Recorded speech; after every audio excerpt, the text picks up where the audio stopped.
Bismillah, walhamdulillah, wa salatu wa salamu ala khayri khalqillah.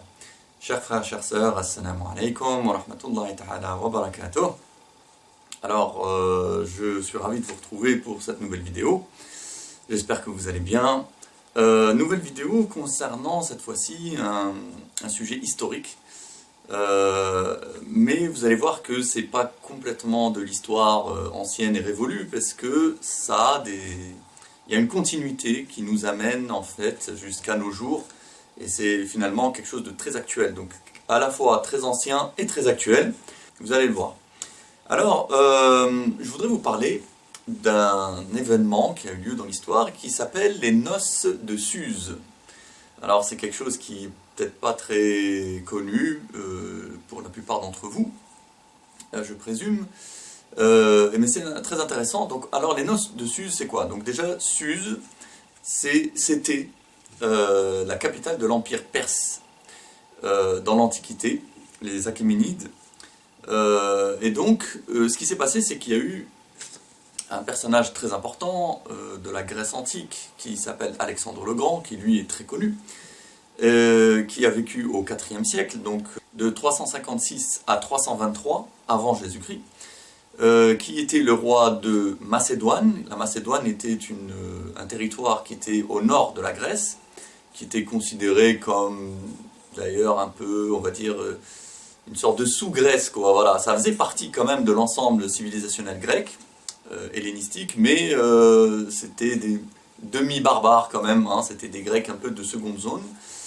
Mais bon, il se trouve que le père déjà d'Alexandre, qui était Philippe, était déjà très puissant, et son fils, donc Alexandre le Grand, a repris ce royaume et a vaincu toutes les cités grecques, hein, notamment Thèbes, ensuite Corinthe, Athènes, etc. Toutes ont fait allégeance, se sont soumises donc à la puissance de l'armée du royaume de Macédoine conduit par Alexandre le Grand. Et donc Alexandre le Grand s'est mis en tête d'aller conquérir l'Empire perse, et conquérir un peu tout en allant vers l'Orient. Donc on sait tous que c'était un dirigeant militaire prodigieux. Il était extrêmement jeune déjà, hein, parce qu'il s'est lancé dans la bataille à 22 ans, 23 ans, un truc comme ça, donc c'est extraordinaire. Et donc bon, il a réussi ses conquêtes, je ne vais pas vous faire toutes les péripéties, toutes les batailles. Il a réussi à conquérir toute l'Asie mineure, qui correspond à la Turquie actuelle, ensuite l'Égypte, et le Chem, Bilad el-Chem, hein, donc le Proche-Orient, le Levant, ce qu'on appelle le Levant aussi, hein, donc la Syrie, Liban, Palestine, etc. Ensuite, il a réussi à conquérir la Mésopotamie, et finalement la Perse, le noyau, hein, central de la Perse, c'est-à-dire l'Iran actuel, en battant à plate couture à plusieurs reprises, mais surtout en 331 avant Jésus-Christ, Darius III, donc l'empereur perse, et qu'il a réussi à tuer, et il a rasé complètement l'armée perse. Donc il a conquis en quelques années un immense empire qui couvrait tout le Moyen-Orient, et il a même poursuivi ses conquêtes jusqu'à l'Inde, jusqu'à l'Indus, c'est-à-dire au Pendjab et au Cachemire même. Donc voilà, il a régné sur un territoire absolument gigantesque. Et ce qui s'est passé, c'est que il y a deux phénomènes. Premier phénomène, lorsqu'il déferle sur la Perse, la Mésopotamie et la Perse elle-même, et même l'Égypte aussi d'ailleurs, il se rend compte que il découvre et il voit. Bon, il le savait un peu déjà avant en Grèce, ils avaient des contacts et des liens. Mais là, il tombe dessus, quoi, vraiment concrètement, que l'Empire perse n'était pas du tout un territoire de peuplade barbare. C'était une immense civilisation extrêmement puissante, riche, fastueuse, sophistiquée, avec à tous les niveaux, au niveau des sciences, des arts, voilà, même des fastes de la cour, par exemple, de l'empereur, des palais qu'il avait. Il a été extrêmement frappé et impressionné par ce luxe, cette magnificence orientale, qui, à bien des égards, dépassait même largement ce qui se faisait dans le monde grec. Donc déjà, il y a ce premier phénomène. Et deuxième phénomène, c'est que Alexandre le Grand, donc là on va revenir un peu en arrière, a connu et a côtoyé un personnage aussi important qui s'appelle Diogène de Sinope, qu'on appelle aussi Diogène le Cynique, car il était un éminent représentant de l'école philosophique cynique fondée par Antisthène, qui était son maître à l'époque où il était à Athènes. Et donc ce Diogène de Sinope, Sinope c'est une ville dans l'actuelle Turquie, mais qui à l'époque était grecque, et de laquelle il a été chassé à cause, lui et son père, parce que son père a été accusé de fabriquer de la fausse monnaie. Et donc on l'a chassé de là, donc il est parti à Athènes, puis à Corinthe, et c'est à Corinthe qu'il a rencontré Alexandre le Grand. Et il faut savoir que ce Diogène a développé une philosophie, donc qu'on appelle cynique, mais avec des particularités qui lui étaient propres. C'est que lui, il avait une vie également qui correspondait à ces idées qu'il développait, et qui était une vie finalement de vagabond, limite de clochard, parce qu'il était connu pour vivre, enfin n'avoir qu'un manteau et un bâton, et il vivait dans un tonneau, hein, c'est connu tout ça. Donc il vivait en marge de la société. Et il développait l'idée que finalement l'homme doit être libre et doit chercher la liberté dans le fait de s'affranchir des règles de la cité et des règles des convenances sociales. Que tout ça finalement ce n'était que de l'hypocrisie et que c'était creux, et que ça a étouffé l'être humain. Et l'homme philosophe, l'homme libre, l'homme qui va au-delà donc de ces contingences, et bien justement il se réalise dans son être, dans sa volonté, en faisant fi de toutes des protocoles et des règles voilà, que lui estimait mesquines, médiocres de la vie en société.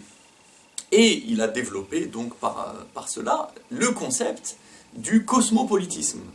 C'est-à-dire qu'il mettait en avant le fait que l'homme ne devait pas se sentir simplement comment dire, appartenir à une cité, donc être un citoyen, ça vient de là.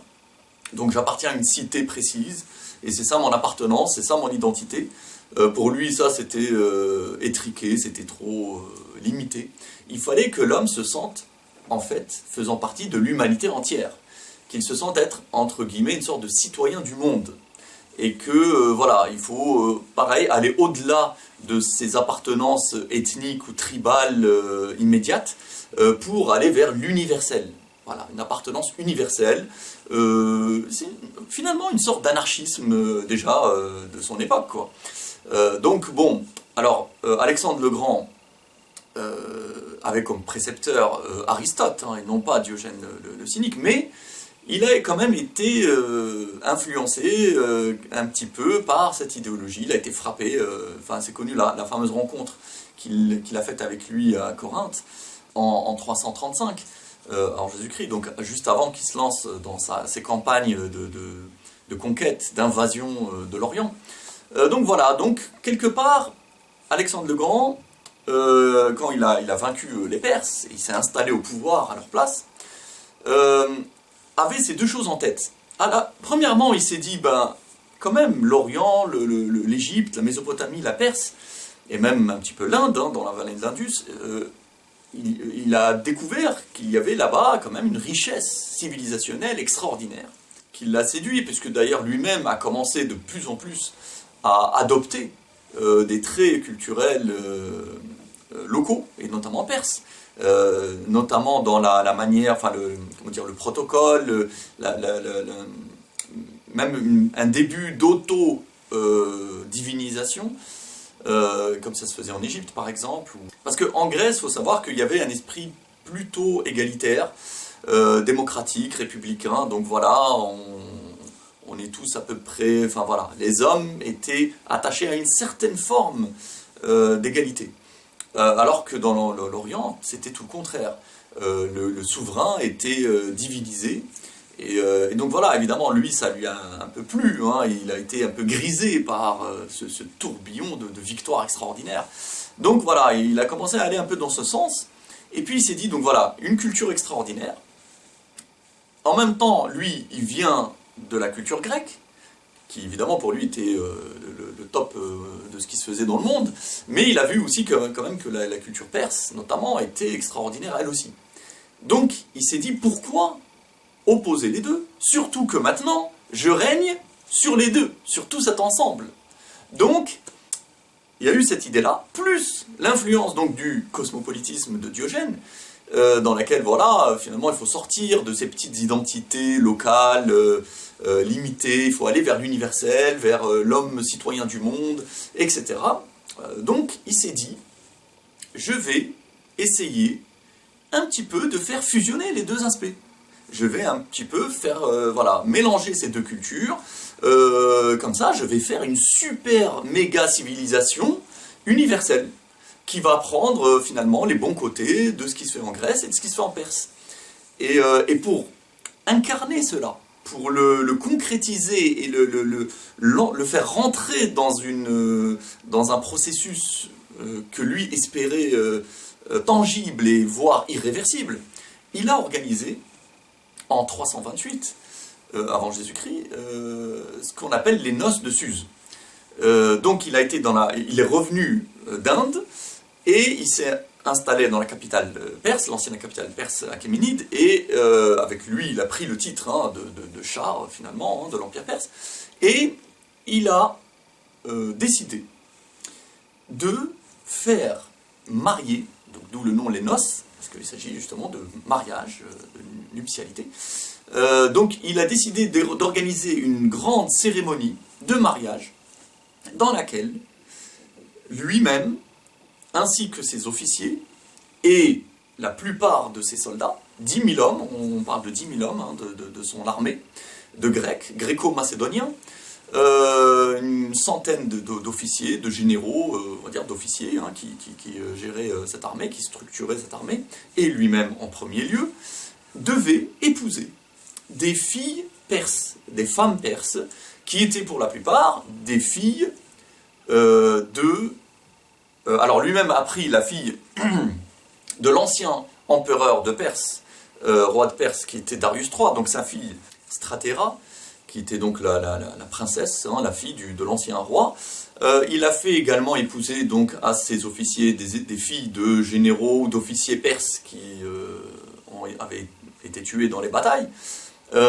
Et puis à ces hommes également, il leur a fait prendre des femmes perses, des filles perses, de familles nobles, ou de bonnes familles, de notables de l'Empire perse. Et il espérait par là engendrer physiquement, biologiquement, une sorte de nouvelle race gréco-perse, qui serait l'armature finalement de l'élite, la nouvelle élite. Ces enfants seraient les nouvelles élites de ce nouvel empire gréco-perse qu'il voulait mettre en place. Et donc là, c'est très intéressant parce qu'on voit que finalement, le métissage, déjà à cette époque, c'était en 328 avant Jésus-Christ. Donc il y a 2350 ans, c'est énorme. Eh bien, le métissage était vu comme un outil, finalement, d'établissement de la paix. Voilà, le métissage était vu par Alexandre le Grand, en tout cas, dans sa vision cosmopolite, comme le moyen d'établir la paix entre l'Orient et l'Occident, entre le monde grec et perse, et puis finalement d'engendrer une nouvelle humanité réconciliée, unifiée, voilà, dans un beau projet d'amour universel et de fraternité mondiale. Et on voit que c'est exactement ce qui nous est vendu actuellement, et depuis des années. Et c'est pour ça que je vous dis c'est extrêmement ancien, mais c'est extrêmement actuel, parce que finalement c'est exactement la même mentalité, et la même vision, et le même projet qui est à l'œuvre actuellement. C'est-à-dire qu'on essaye de nous pousser de plus en plus, via un matraquage, une propagande permanente, en faveur du métissage, pour nous dire en gros, voilà, il faut fabriquer l'homme nouveau, qui serait l'homme-monde, l'homme-humanité. Voilà. Donc on sort de nos petites identités ethnico-raciales limitées, et qui sont vues comme des facteurs de guerre et de haine et de rejet de l'autre, etc.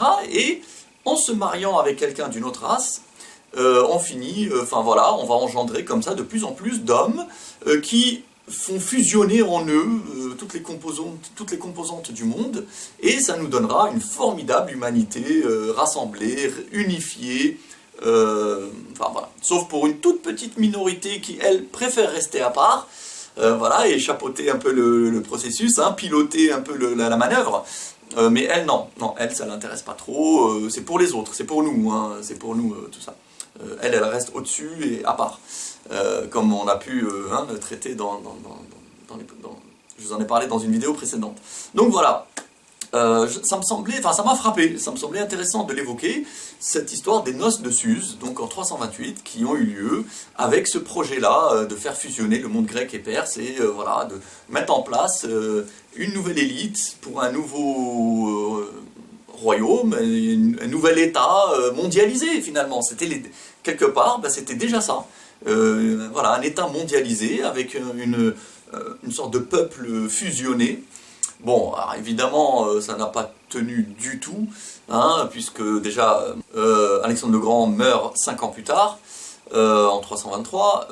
À partir de là, ces hommes, eux-mêmes d'ailleurs, qui l'a forcé à faire ça, eux-mêmes à 99%, refusaient totalement cette situation. Bon, ils se sont soumis à ça, mais ils n'attendaient qu'une chose, c'était de partir et de rentrer chez eux. Ils en avaient marre de toutes ces conquêtes, de partir à l'autre bout du monde. Il y a eu d'ailleurs des mutineries, des révoltes, hein, de soldats de son armée après, parce qu'ils ont vu, quand on vous dit, voilà, vous allez vous marier avec une fille perse et engendrer avec elle, et on va s'installer ici, bon, ça y est, c'est mort, quoi, c'est fini. Ça veut dire que votre famille qui est restée en Grèce, en Macédoine, votre femme, vos enfants, votre terre, votre village, tout ça c'est fini, quoi. Maintenant on va s'embarquer dans un nouveau projet comme ça, mégalomane, de créer un nouvel empire universel, bref. Donc ces hommes ne l'ont pas suivi dans ça. Donc voilà, à peine il est mort, ils se sont tous barrés, ils ont abandonné leurs femmes et leurs gosses sur place, hein. Et puis voilà, comme d'ailleurs ça arrive très souvent dans le métissage actuel, hein, parce qu'au début, oh, c'est joli, tout ça, mais je veux dire, 9 fois sur 10, ça éclate au bout de quelques années, parce que voilà, le mec il se barre, il n'y a pas assez de... C'est pas naturel, quoi, finalement, voilà, c'est pas naturel, c'est pas sain, il y a trop de différences, c'est pas sérieux, en plus, la plupart du temps, les gens qui font ça ne sont pas sérieux, ne sont pas, voilà, c'est des coups de cœur comme ça, en plus ça fait joli, c'est à la mode, voilà, mais c'est bidon. Et donc à la fin, la fille elle se retrouve avec son gosse métis, voilà, en famille monoparentale, hein, comme on dit maintenant, c'est-à-dire femme divorcée avec son gosse métis, et après elle essaye de se recycler, hein, avec un RI naïf, en mode, voilà, il faut accorder une deuxième chance, hein, à la Ourti, bref, tant qu'il est musulman, et bref, toute cet islam swag moderne. Bon voilà, mais en tout cas, enfin, pas que l'islam d'ailleurs, parce que ça touche aussi beaucoup de femmes françaises qui ne sont pas musulmanes, donc enfin, c'est un phénomène qui maintenant se répand partout. Mais bon voilà, donc ces hommes, ces soldats sont revenus en Grèce. Alors, à part pour un officier, un de ces généraux, Séleucos, donc S-E-L-E-U-C-O-S, donc Séleucos, je ne sais pas comment on peut le prononcer, qui lui s'était marié avec Apama, qui était la fille d'un général perse, elle aussi, donc, et finalement ça a tenu. Alors, et ça a tenu, et puis lui, il s'est installé donc en Perse, il a récupéré cette partie-là, je crois que c'était la Mésopotamie, mais même aussi tout le reste, et puis il a fondé donc la dynastie des Séleucides ou Séleucides, donc qui sont la descendance qu'il a engendrée, qui était effectivement gréco-perse. Alors bon, ça a plus ou moins fonctionné comme ça. Les Ptolémées en Égypte aussi, ils ont fait une sorte de mixture gréco-égyptienne. Bon, voilà, mais... voilà, ça a duré 2-3 siècles, et puis après ça a disparu, l'Empire romain est arrivé, voilà. Donc tout ça pour vous dire, voilà, hein, de cette expérience des noces de Suse, qui préfigure, hein, finalement, actuellement, la marche forcée vers le métissage, et la mondialisation et le cosmopolitisme. Comme quoi, hein, c'est pas des choses très neuves, finalement, hein, c'est des vieilles idées qui avaient disparu et qui, aujourd'hui, refont surface. Comme quoi, on ne fait que recycler perpétuellement bah, toujours les mêmes erreurs et toujours les mêmes vices et toujours voilà, le monde est rien de nouveau sous le soleil, comme on dit. Donc voilà, je vous laisse sur cela, j'espère que ça vous aura intéressé. Et évidemment, combattez le métissage, mariez-vous avec quelqu'un de votre peuple, sauvegardez votre identité. Hein, ça c'est évidemment, ça va sans dire, mais ça va mieux en le disant. Alors sur ce, je vous laisse et je vous dis à très bientôt, Inch'Allah. Wassalamu alaikum wa rahmatullahi ta'ala wa barakatuh.